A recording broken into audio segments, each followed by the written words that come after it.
പ്രിയമുള്ളവരെ, ഇന്ന് നമ്മുടെ വീഡിയോ വാഴ എങ്ങനെ പിരിച്ചു വെക്കാം എന്നുള്ളതിനെ കുറിച്ചിട്ടുള്ള ഒരു വിശദമായൊരു വീഡിയോയാണ്.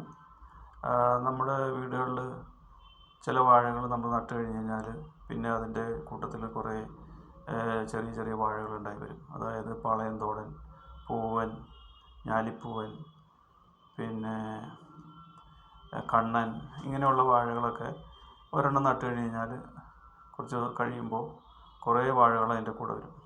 അപ്പോൾ ആ വാഴകൾ എങ്ങനെയാണ് ശാസ്ത്രീയമായിട്ട് പിരിച്ചു വെക്കുന്നതിനെ കുറിച്ചിട്ടുള്ള വീഡിയോയാണ്. ആദ്യം നമ്മൾ പിരിച്ച് വെക്കാൻ ഉദ്ദേശിക്കുന്ന വാഴയുടെ ചുറ്റുമുള്ള മണ്ണ് മാറ്റുക. വാഴയിലേക്ക് തുമ്പ കൊള്ളാതെ പ്രത്യേകം ശ്രദ്ധിച്ച് മണ്ണ് ചുറ്റുഭാഗത്തുനിന്നും മണ്ണ് ആദ്യം നീക്കുക.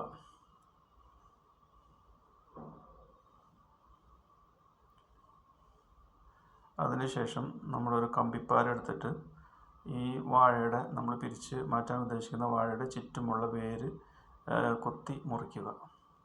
ഇങ്ങനെ കമ്പിപ്പാര കുത്തുമ്പോൾ സൈഡിലൂടെയൊക്കെ പോയിട്ടുള്ള വേരുകളെല്ലാം മുറിഞ്ഞു കിട്ടും.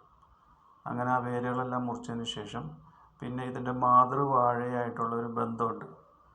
അവിടെ നിന്നാണ് ഈ പുതിയ വാഴ ഉണ്ടായിരിക്കുന്നത്.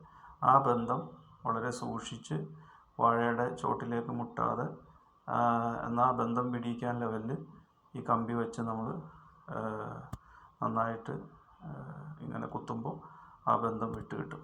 ബന്ധം വിട്ട് കിട്ടിക്കഴിഞ്ഞ് കഴിഞ്ഞാൽ പിന്നെ നമുക്ക് വാഴ മാറ്റി എടുക്കാം. അല്ലാതെ ഒരു കാരണവശാലും നമ്മൾ വാഴയെ ഒടിച്ചോ അല്ലെങ്കിൽ വലിച്ചോ ഒന്നും വാഴ പിരിക്കാൻ ശ്രമിക്കരുത്. ഇങ്ങനെ കമ്പി വെച്ച് കുത്തി കഴിഞ്ഞ് കഴിഞ്ഞാൽ നമുക്ക് വാഴയ്ക്കൊരു കേടുമില്ലാതെ നമുക്ക് വാഴേനെ പുറത്തെടുക്കാൻ പറ്റും. കൃഷി രീതിയിൽ പറയുകയാണെങ്കിൽ വാഴയുടെ മാങ്ങിന് ഒരു അനക്കം പറ്റരുതെന്നാണ്. അതായത് വാഴയുടെ ബേസ് ഏരിയ ഉണ്ടല്ലോ, അവിടെ ഒരു അനക്കം പറ്റാതെ നമ്മൾ വാഴ പിരിച്ചെടുക്കണം. എന്നാലാണ് പിന്നെ കൊണ്ടുപോയി നടുമ്പോൾ അത് ഉണങ്ങിപ്പോകാതെ ഇരിക്കുകയുള്ളൂ. അതല്ല ആ ബേസിന് എന്തെങ്കിലും അനക്കം പറ്റി കഴിഞ്ഞാൽ പിന്നെ വാഴ നശിച്ചു പോകും. അപ്പോൾ അതുകൊണ്ട് അത് പ്രത്യേകം ശ്രദ്ധിക്കണം. അതുകൊണ്ടാണ് വലിച്ച് പിന്നെ അതുപോലെ തന്നെ ഒടിച്ച് ഒന്നും വാഴ പിരിച്ചെടുക്കരുത്. അത് പ്രത്യേകം ശ്രദ്ധിക്കണം. പിന്നെ ഇങ്ങനെ പിരിച്ചെടുക്കുന്ന വാഴകൾ നമുക്ക് ഏത്തവാഴ എന്ന് പറഞ്ഞൊരു വാഴയുണ്ട്. ആ വാഴ ഇങ്ങനെ പിരിച്ചെടുക്കാൻ പറ്റില്ല. ഇങ്ങനെ ഇത്രയും വലിയ ചെടിയായിട്ട് ഏത്തവാഴ നമുക്ക് എടുക്കാൻ പറ്റില്ല. ഏത്തവാഴയുടെ ചെറിയ കണ്ണ് ചെറുതിൽ തന്നെ അത് പിരിച്ചെടുക്കണം. അതാണ് ഏത്തവാഴയുടെ ഒരു വ്യത്യാസം. ബാക്കിയുള്ള ഈ പറഞ്ഞ എല്ലാ വാഴകളും ഇങ്ങനെ നമുക്ക് പിരിച്ചെടുക്കാം. ഇതൊരു വലിയൊരു വാഴയാണ്. ഈ വലിയ വാഴ പിരിച്ചെടുത്ത് നമുക്ക് നടാം. പക്ഷേ ഏത്തവാഴയുടെ അങ്ങനെ നടാൻ പറ്റില്ല. അതിനുശേഷം നമ്മൾ പിരിച്ചെടുത്ത വാഴയുടെ വേരുകളുണ്ടാവും. വേരുകളെല്ലാം സൂക്ഷിച്ച് മുറിച്ച് കളയണം. ഒരു വേരും അവിടെ ബാക്കി വെച്ചേക്കണ്ട. അങ്ങനെ വേരവിടെ ഇരുന്ന് കഴിഞ്ഞാൽ പുതിയ വേര് വരാൻ കുറച്ച് താമസിക്കും. അപ്പോൾ ഈ പഴയ വേരുകളെല്ലാം മുറിച്ച് കളയുകയാണെങ്കിൽ പുതിയ വേര് പെട്ടെന്ന് വന്ന് നമ്മുടെ വാഴ പെട്ടെന്ന് പിടിച്ചോളും. അപ്പോൾ ഈ വേര് വെട്ടുമ്പോൾ പ്രത്യേകം ശ്രദ്ധിക്കേണ്ടത് നമ്മുടെ വാഴയുടെ തണ്ടിലേക്കോ വാഴയുടെ ബേസിലേക്കോ എവിടെയും മുറിവ് സംഭവിക്കരുത്. വേര് മാത്രം മുറിച്ച് കളയാം.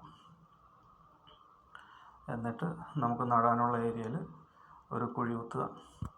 കുഴി എങ്ങനെയാണെന്ന് വെച്ച് കഴിഞ്ഞാൽ നമ്മുടെ വാഴയുടെ വേരും ഒരല്പവും കൂടി താഴെ മണ്ണിലേക്ക് എത്തുന്ന ലെവലിൽ ഒരു 1.5 അടി 1.5 അടിയിൽ 2 അടി താഴ്ചയിൽ വാഴയുടെ വീതിക്കുള്ള ഒരു കുഴി കുത്തുക. ആ കുഴി കുത്തിയിട്ട് നമുക്ക് അതിനകത്ത് വാഴ നടാം. അതാണ് ശാസ്ത്രീയമായിട്ടുള്ള കുഴിയുടെ രീതി. അതിനുശേഷം ഇവിടെ കുഴി ഇപ്പോൾ റെഡി ആയിട്ടുണ്ട്. ഇനി ഞാനിവിടെ യൂസ് ചെയ്യുന്നത് നമ്മുടെ ജൈവവളമാണ്. അതായത് നമ്മൾ പുല്ലും മറ്റേ ഇലയെല്ലാം കത്തിച്ച ചാരം എന്ന് പറഞ്ഞ സാധനമുണ്ട്. അതായത് ഇതെല്ലാം കത്തി വരുമ്പോൾ ഇടുന്ന അവശിഷ്ടം, അതാണ് ചാരം. ആ ചാരം എടുത്തിട്ട് നമ്മുടെ വാഴയുടെ കുഴിയിലേക്ക് കൊണ്ടുവന്നിടുക. പ്രകൃതി വളമാണ് ശരിക്കും അത്. അപ്പോൾ അതിട്ടതിന് ശേഷം നമുക്ക് വാഴ മണ്ണിട്ട് മൂടി നമുക്ക് വാഴ കൃഷി അങ്ങനെയാണ് ഇത് ചെയ്യുന്നത്. ഓക്കെ, ഇനി നമുക്ക് വാഴ എടുത്തിട്ട് കുഴിയിലിറക്കി വെച്ച് മണ്ണിട്ട് മൂടാം. വാഴ ഇങ്ങനെ എടുക്കുമ്പോഴും നമ്മൾ പ്രത്യേകം ശ്രദ്ധിക്കണം. ഒരു കാരണവശാലും വാഴയുടെ തണ്ടൊന്നും എവിടെയും ഒടിയാൻ പാടില്ല. പിന്നെ അതുപോലെ തന്നെ ഈ വാഴയിലുള്ള ഇലകളൊന്നും നമ്മൾ മുറിച്ച് കളയരുത്. എല്ലാ ഇലകളും അതുപോലെ തന്നെ നിൽക്കണം. ചില ആൾക്കാർ ഇലയെല്ലാം മുറിച്ച് കളഞ്ഞിട്ട് നടും, കാറ്റ് പിടിക്കില്ല മറിയില്ല എന്ന് പറഞ്ഞിട്ട്. പക്ഷേ അതല്ല ശരിയായ രീതി.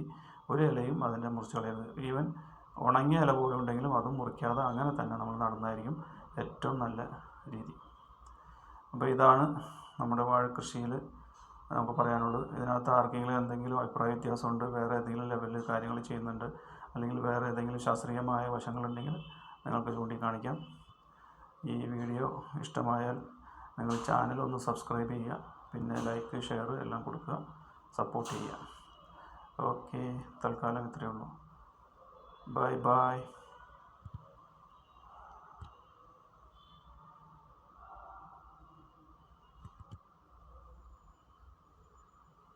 വാഴയുടെ ചോട്ടിൽ മണ്ണിട്ടതിന് ശേഷം നന്നായിട്ട് ചവിട്ടി ഒതുക്കി കൊടുക്കണം, അല്ലെങ്കിൽ കാറ്റത്ത് മറഞ്ഞു പോകാൻ ചാൻസ് ഉണ്ട്. അപ്പോൾ അതുകൊണ്ട് അത് പ്രത്യേകം ശ്രദ്ധിക്കണം. ഇതാണ് നമ്മുടെ വാഴ വച്ചു കഴിഞ്ഞു. ഓക്കെ, നന്നായി വരട്ടെ വാഴ.